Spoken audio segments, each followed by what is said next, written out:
everyone, welcome back to lesson 49 of Jenny Poet Actual Speaking. I am, of course, Jennifer Clyde, and it's great to have you joining me. Well, as I did mention, it's time for lesson 49, and today we'll be talking about culture shock.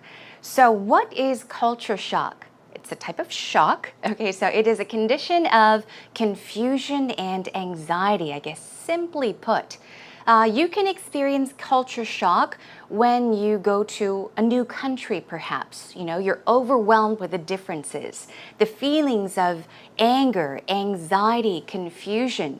That all has to do with culture shock. But not only when you travel to different countries where they have a different way of life and culture, you can also experience culture shock when you move homes, when you move to a new job, or even when you enter college. So, simply put, people experience culture shock in new surroundings, unfamiliar surroundings, and it often takes time to adjust, get used to the new environment. So, did you ever experience culture shock? If you have, great, let's talk about it. Let's begin today's lesson on culture shock.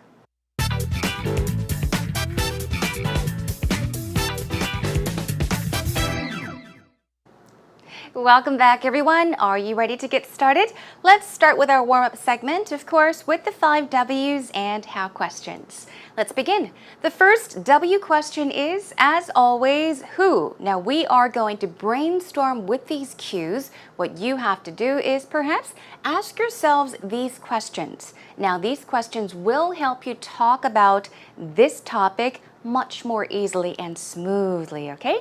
So, what about this first question? Are you easily affected by unfamiliar cultures, settings, or even environments? Okay, now if you are sensitive to new settings, new environments, or if you are easily affected by these settings, perhaps, maybe you are a very sensitive person and you have experienced culture shock many times. Okay, let's move on to what. Okay, what kinds of culture shock have you experienced in life? So think about the different kinds of culture shock that you experienced. Also, what kinds of settings or environments do you find most uncomfortable? Okay, the key here is uncomfortable.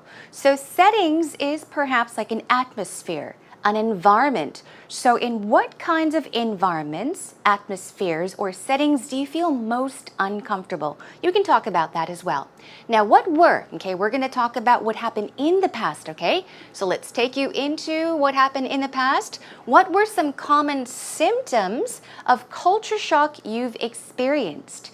So we'll be taking a look at some expressions and phrases and keywords you can use to explain these common symptoms related to culture shock later on. But in the meantime, think about, your own story and your own experiences. Moving on to our when category. When did you experience the biggest culture shock? Now, this is a pretty simple question, right? So when was it that you really experienced the biggest culture shock? Moving on. When do you think people experience culture shock? When they first come to Korea. Okay, so we're talking about foreigners, perhaps foreign visitors who come to Korea. They can be tourists, they can be people that come here for business, but think about what you think. So what do you think people experience culture shock when they first come to Korea? So when is it? When they experience A, B, C, D? So think about those questions as well. Let's move on to where. Okay, where or in which country do you think is a prime destination, for culture shock? Where or which country do you think is a prime destination, meaning location? Now, prime here means what? Prime basically means, I guess, depending on the context, it could have different meanings, but prime here means like the peak, the most, the main, okay? So think about that question as well. And moving on to why. Why are you or why aren't you sensitive to different settings or environments? Now, as I did mention, you could be a very sensitive person, so you can be sensitive to different settings or environments. If you're not, well, you may not be sensitive. In that case, you probably don't really experience culture shock. Okay, moving on to our last category, how questions. How long does it take you to adapt to new environments? So focus on how long it takes, okay? The duration, how long it takes you to adapt to new environments. Adapt here means, simply put, to adjust to, get used to new environments. How did you first react to culture shock? Okay, how did you react? And then finally, how do you cope or overcome it or them? Now the it or them here, of course, we're talking about culture shock, okay? You may have experienced it once or several times, so talk about that. Now, how did you cope with it? How did you handle the situation? Or how did you overcome it? Get over it. And yes, our final question is, how well do you adjust to new settings? Or even as I mentioned, culture shock, well, it not only is a condition that you're affected by when you go to new settings or new countries, but rather even when you enter college perhaps, or maybe go to a different school, transfer schools, or when you get a new job. You're working in a new environment, or even when you go on brief trips, you can experience culture shock. So how well do you adjust to? How well do you adapt to these new settings? Okay, we're done with our brainstorming cues. Let's now move on and listen to today's actual talk.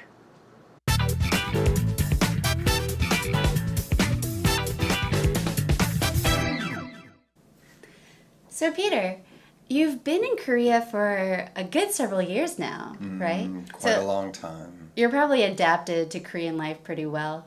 I think I've learned to, navigate the playing field a bit. Yeah. Did you ever experience culture shock when you Oh first my came God, here? yes. Oh yeah? Well, when you first get off the plane, there's quite a bit to deal with. Right. And Korea is very different from, where I come from. Between the busyness of the city and the Right. neon lights everywhere. That's and, true. The way people deal with each other. It was a bit difficult in the beginning. And actually, you experience this huge kind of wave of culture shock about at 3 months, Oh, as I recall. that's the point where you kind of realize you're in a different country, a different culture, maybe. Well, or it kind of gets difficult. Okay. And that happened kind of every 3 months. There was a rhythm to it. And a lot of other foreigners have had this conversation with. Yeah, it's like the felt honeymoon the same period, thing. right? So like the first 3 months, it's really great because you're in It's a new new country, and exciting. and then by 3 months you kind of Like, realize. I'm annoyed. Yeah, exactly. Oh, I see. That's interesting. But after traveling elsewhere in Southeast Asia, nothing's shocking anymore. Yeah. Yeah. Why is that? What did you see there? Well, when you've seen abject poverty, and people really living in horrible situations, Right. yeah, It can be it changes the way you think about the world in Yeah, general. definitely. It's very overwhelming, and those emotions you feel, you can't really describe into words because they're so new. You know exactly. So, have you had a bit of culture shock? I have. I spent a couple months in Senegal, West Africa, and I definitely had a few culture shocks there. Things were different. We were eating with our hands rather than utensils, and that's just their culture, so that was different. But I experienced a lot of culture shock when I went back to the States. Reverse culture shock, exactly. yeah. But I'll tell you that some other time. Okay. As always, thanks to Peter and Rachel for a wonderful conversation about culture shock. So how much of what they exchanged with each other did you understand? Now, Peter mentioned that, he's pretty well adapted to life in Korea. He's lived here for a long time, and it sure sounds like he's traveled a lot to many different countries. So, well, he doesn't really experience culture shock. But what about Rachel? I guess she is a bit more sensitive compared to Peter, but she did mention a time that she went to West Africa, Senegal, and she experienced culture shock there. And also when she returned back to the US, back to America, she also experienced culture shock, but it was a different kind of culture shock. It was reverse culture shock. Let's take a look at what they said. So Rachel began by saying, Peter, you've been in Korea for a good several years now. Now, several years, you understand, but you may wonder, why is good there? Does it mean that it is good time and not a bad time?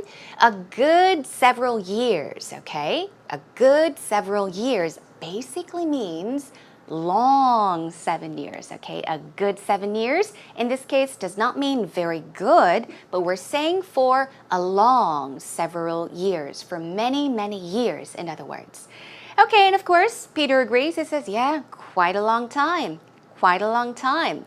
So, you're probably adapted to something, okay? That's right. He's lived in Korea for quite a long time, so he is adapted to Korean life or life in Korea.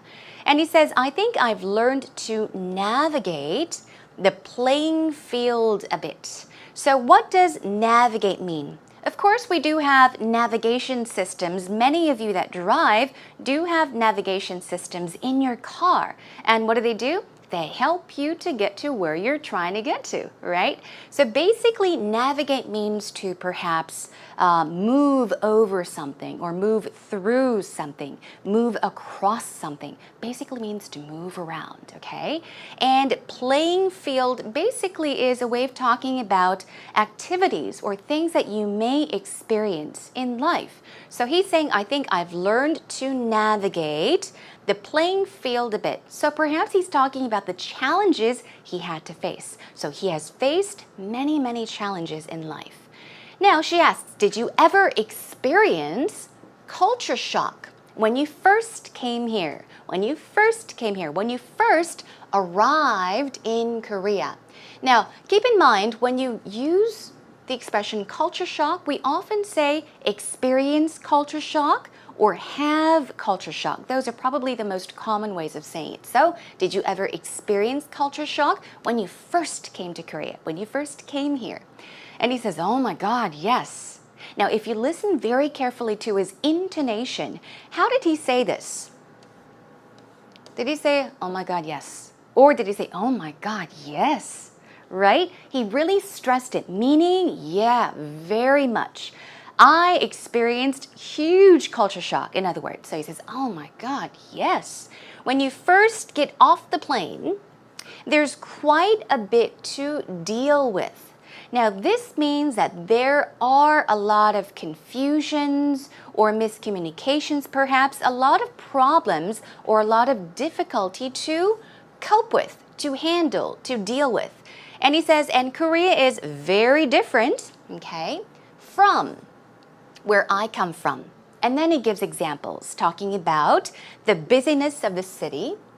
We all know where he's from. He's from Minnesota, and I guess Minnesota is not a very busy city. So he says it's very different because of the busyness of the city and the neon lights everywhere. That's true. Neon. Neon is the proper pronunciation, but he's saying there are lights everywhere and everything or everybody is so busy, and that's quite different from where I come from. So he did experience a rather big culture shock. And he gives us details. He says it was a bit difficult in the beginning. In the beginning, okay? Not at the beginning. We say in the beginning, okay? In the very beginning. And actually, you experience this huge wave of culture shock. Now, when you talk about Hallyu, for example, we say the Korean wave, right? So you can say a huge wave of something, meaning a big amount of something, a large amount of something, a great amount of something. So he's saying a huge culture shock or huge wave of culture shock. And he says to the point at which or where it kind of gets difficult. And he said that happened kind of every 3 months. So what is he saying? He's talking about experiencing huge waves of culture shock, right? And it didn't just, I guess, affect him just once. When he first came to Korea, he said every 3 months he would feel or experience huge waves of culture shock. So it was not easy. And he says there was a rhythm to it. I guess it was kind of repetitive. There was a repetition to it. And a lot of other foreigners I've had this conversation with felt the same thing. What does that mean? They felt the same thing, meaning they agreed with me. They also felt huge waves of culture shock. So they felt, okay, the same thing, the same experience. It's like the honeymoon period, okay? So we're talking about honeymoon period. So when couples get married, what is a honeymoon period, right? 신혼, right? Just in the beginning of something, you're starting something out. So when you say honeymoon period or honeymoon phase, you're talking about the very first stages of something, okay? So the first 3 months, it's really great. Why? Because you're in a new country. So everything is new and exciting, right? And of course, Peter says it's new and exciting, but after traveling elsewhere in Southeast Asia, he says nothing is shocking anymore. Now, so what is he saying? He says after traveling elsewhere to other places in Southeast Asia, nothing is shocking anymore. He's saying I have been shocked so many times due to many, many things. Nothing really shocks me anymore, okay? Nothing surprises me anymore. Okay, it's pretty natural. Now, Rachel asks, why is that? What did you see there? And he says, well, you've seen abject poverty. Okay, so when you say poverty, of course, we're talking about people that are less fortunate. Perhaps people that don't have homes, they're not well off, they don't have enough food or money. So very, very poor people or less fortunate people, but you're talking about just huge or really a hopelessness. So hopeless poverty and people living in horrible situations, terrible situations. And then he says it changes the way you think about, okay, the world in general. So I think it's true. Often if we just see the good things in life, we just figure that the world or life is full of only good things. But when you really experience the sad things and the bad things in life happening in other parts of the country, you come to realize, wow, I'm really happy. I'm really fortunate. There are less fortunate people. So he's saying it changes the way you think about the world in general. It changes your perspective, in other words. So here we go. She says it's very overwhelming, meaning overpowering. And those emotions, those feelings, you can't really describe in words. This is something that I do want to tell you in Korean. Describe in words. 말로 표현하다. Exactly. So when something is very difficult to just explain to someone in words, you can say, well, it's really difficult to describe in words. Rachel said you can't really describe in words. So Peter says, have you had a bit of culture shock? Now, Rachel said, I have. She's talking about her experience. I spent a couple months in Senegal, West Africa, and things were different. Of course, we're talking about different settings, different environments. And she says, we were eating with our hands, okay, rather than utensils. Utensils meaning things like spoons and forks and chopsticks, perhaps. They're all eating utensils. And she says, but that's their culture. That's their culture. I experienced a lot of culture shock when I went back to the States. So she's talking about perhaps not just one experience, but several, exactly two. First of all, when she went to West Africa, things were very different. So that is when she experienced or had culture shock, but also when she returned to America. And then they both said, reverse culture shock. That's right. Reverse means what? The other way. If we put our gear in reverse when we drive, we go backwards, right? So this is a kind of culture shock that you feel when you return back home or return to the place that you started off, okay? All right. Well, that brings us to an end to today's actual talk, everyone. I hope this helps. So listen to it one more time and check out how much more you can understand. So Peter, you've been in Korea for a good several years now, right? Quite So a long time. you're probably adapted to Korean life pretty well. I think I've learned to, navigate the playing field a bit. Yeah. Did you ever experience culture shock when you Oh first my came God, here? yes. Oh yeah. Well, when you first get off the plane, there's quite a bit to deal with. Right. And Korea is very different from, where I come from. Between the busyness of the city and the Right. neon lights everywhere. That's and, true. The way people deal with each other. It was a bit difficult in the beginning. And actually, you experience this huge kind of wave of culture shock about at 3 months, Oh, that's as I recall. That's the point where you kind of realize you're in a different country, a different culture, maybe.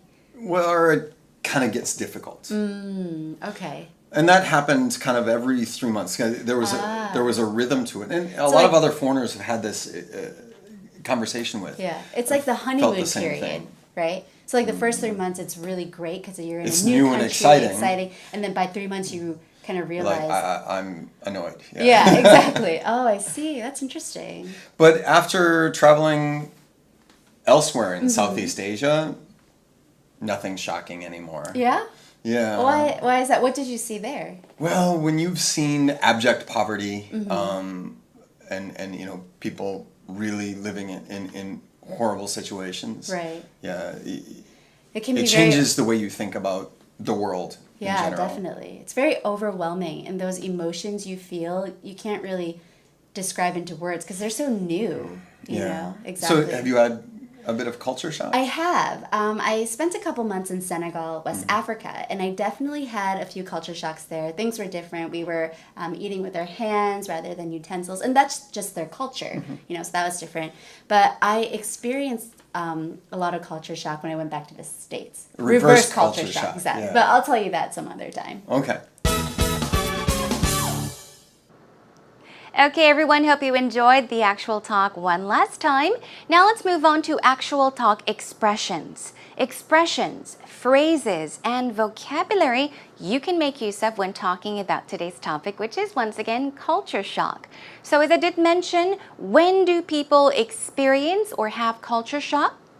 Not only when they travel to other countries, but also when you move schools, when you move from one place to another, move into a different home perhaps, or even move to a new job. So let's talk about that.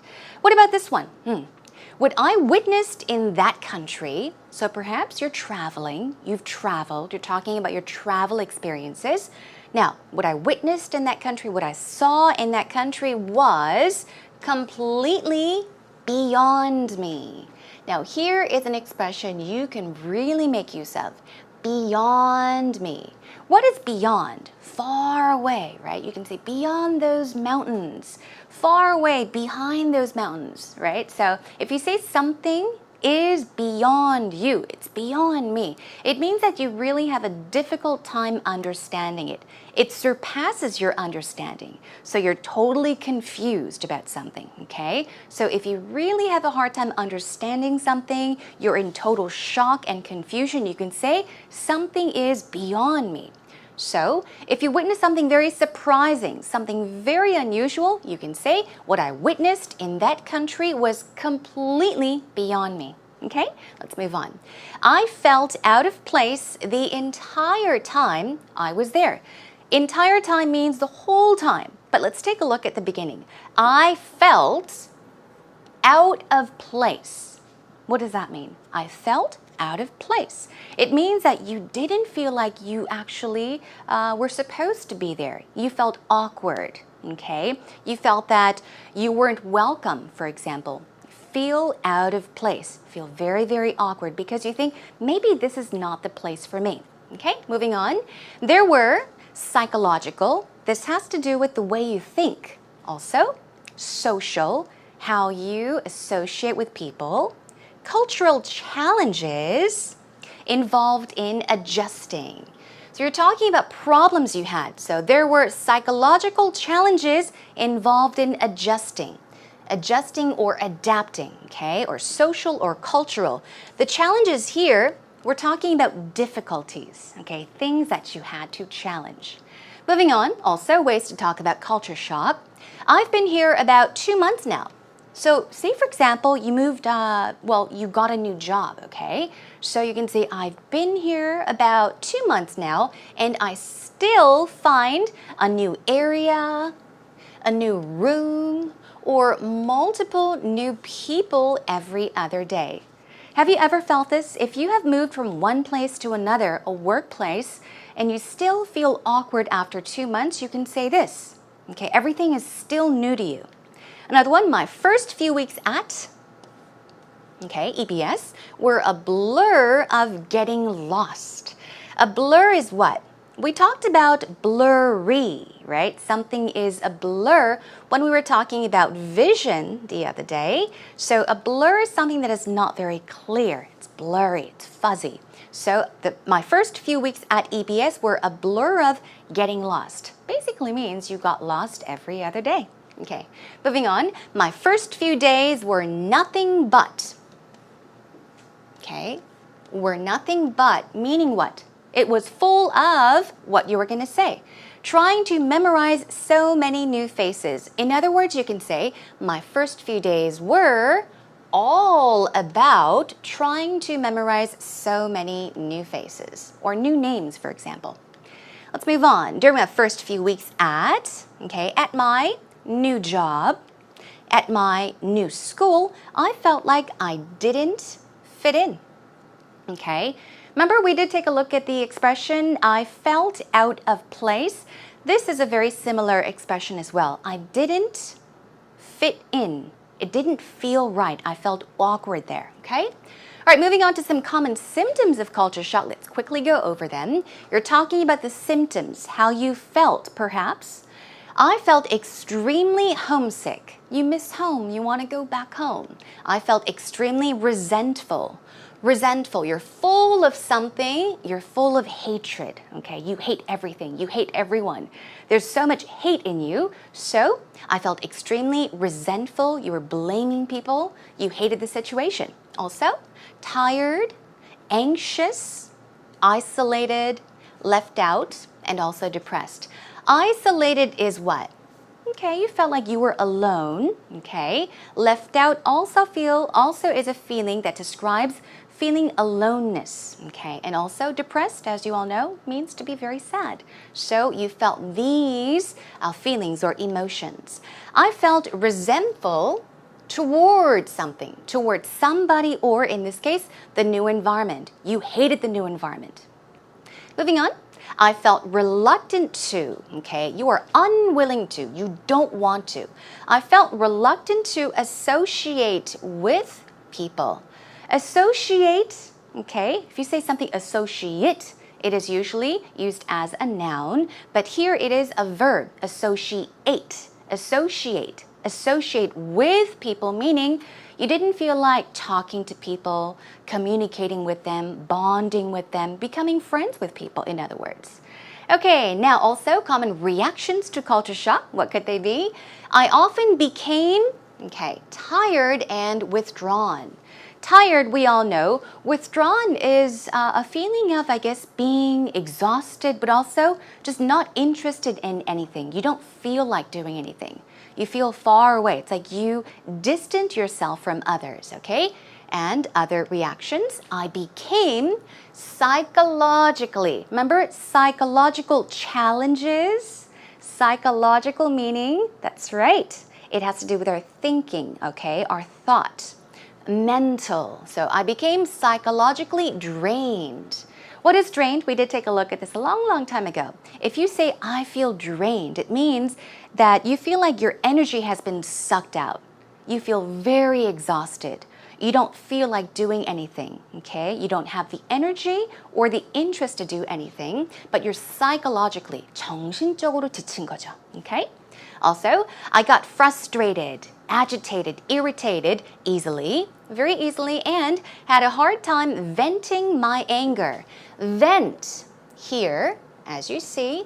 To vent means to give off, okay? To give off. So if you say vent my anger, it means release my anger. So I got frustrated easily. Thus, I was very sensitive and had a hard time venting my anger, blowing away my anger, okay? Releasing my anger. So these are some common reactions to culture shock that people often talk about. Now, it is your job to practice these expressions and phrases, and perhaps if you ever get a chance to talk about culture shock, make use of them. Okay, everyone, job well done. Let's now move on.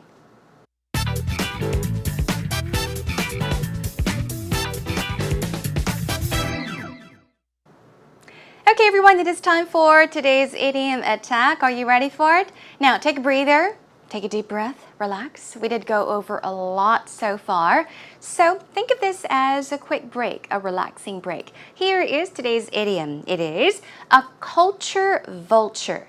Now keep in mind that the idioms that I do bring every lesson does not necessarily relate to the topic. However, they often do have words related to the topic. So we've got the word culture.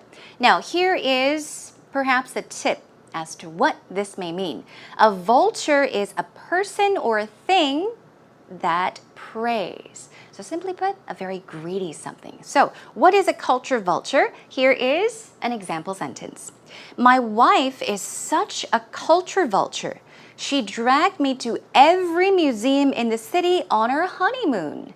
I would hate that. Yeah, but anyhow, she is a culture vulture. Okay, definition, let's check it out. In Korean, 문화광, 음악, 미술, 문학 등에 지대한 관심이 있는 사람, 지나친 관심이 있는 사람이죠. Okay, in English it is someone who is extremely interested in the arts. So someone who's very, very keen to see and experience art, such as theater and art and literature, even music perhaps, okay?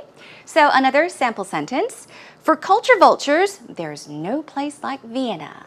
For culture vultures, there's no place like Vienna, meaning Vienna is the perfect place for culture vultures. Okay, now you know what culture vulture means. Make use of it in the future. Let's take you to our next segment.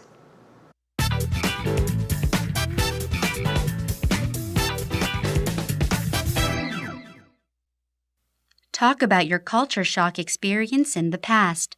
Where were you, and what were some specific incidences? How did you first react, and how do you feel about them now? Discuss them in detail. Last year, I went to India as a voluntary worker, and I met a lot of Indians there, from kids to middle-aged, and they expressed agreement as ducking their head aside, and it looks like they are not sure of what I'm saying and looks really ambiguous. So I was so confused about their gesture, so I explained over and over again, but finally I realized that they're agreeing with me, so I can communicate with them very much. So I'm really glad that I can understand the difference between cultural differences between India and Korea. That was a wonderful interview. Thank you so much. 정형만님 고맙습니다. So she talked about her experience of going to India to volunteer, and she did mention that she did experience some differences in culture, right? So let's check out what a wonderful job she did. There were some great points and of course some oopsies as well. The first good point, the first great thing she said was, last year I went to India as a voluntary worker. Or you can say volunteer worker, and I met a lot of Indians there. So she began by talking about her experience. She talked about when and where she traveled to, why, and what happened there. There's so much information in just one sentence, so wonderfully done. Another one, she said, I was so confused about. Okay, you can be confused about something. They're gestures. It's right. I think often in Korea we say body language, right? But instead of body language, try using the word gesture, okay? Gesture, just the movement of the body. You can use hand gestures, okay? For example, move your hands to express your feelings, thoughts, whatever. So she said, I was confused about. I was very confused about, or so confused about, their gestures. Let's check out a few mistakes here and there. She said they express agreement as ducking their heads aside. And it looks like they are not sure of what I'm saying. So this is a rather long sentence, but I did keep it. Let's take a look. They express. We're talking about gesture, right? She was confused about gesture. They express agreement as ducking. So duck here is not quack, quack, duck. Basically, duck, D-U-C-K, means to do this, okay? So it is an action used as a verb. Their head, okay? But duck usually means, I guess, folding, I guess, or looking downwards and upwards again, not sideways. But you said their heads aside, maybe side to side, and it looks like they are not sure of what I'm saying, okay? Let's move on and see how you can correct this.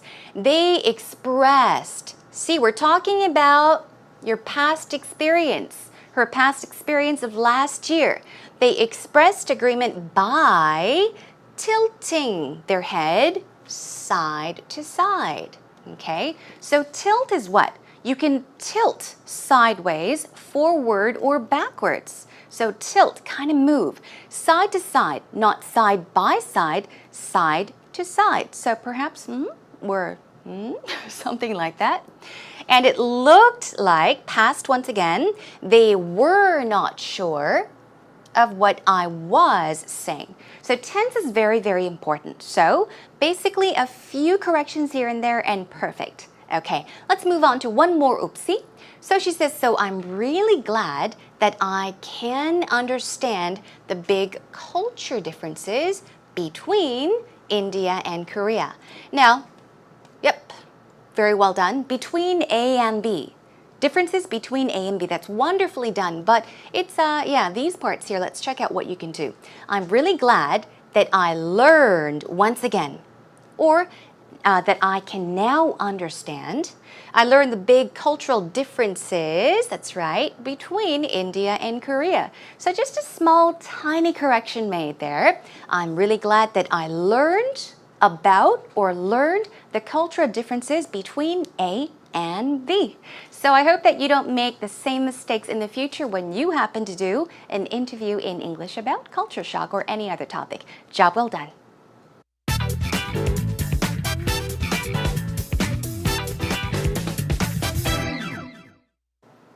So how was today's lesson? I do understand that sometimes many of the topics or lessons could be a bit difficult because there's so much information to pack in your head and remember them.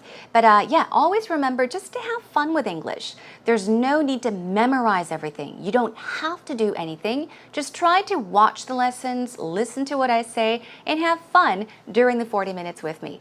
Anyhow, today we talked about culture shock, and I hope that you learned a lot. I have added some extra information on our homepage, so feel free to come by, okay? Next time I'll be joining you and we'll be talking about Korean traditions. The traditions that have been passed down from generation to generation from a long, long time ago in Korea, and perhaps we can maybe touch upon Korean customs as well. So please do join in for that. In the meantime, come to our homepage at www.ebse.co.kr and search for Jennifer Actual Speaking. One more time, a reminder, check out our homepage and make use of all the information that I leave up there, okay? Okay, thank you for joining me. I'll see you again next time. Bye, everyone.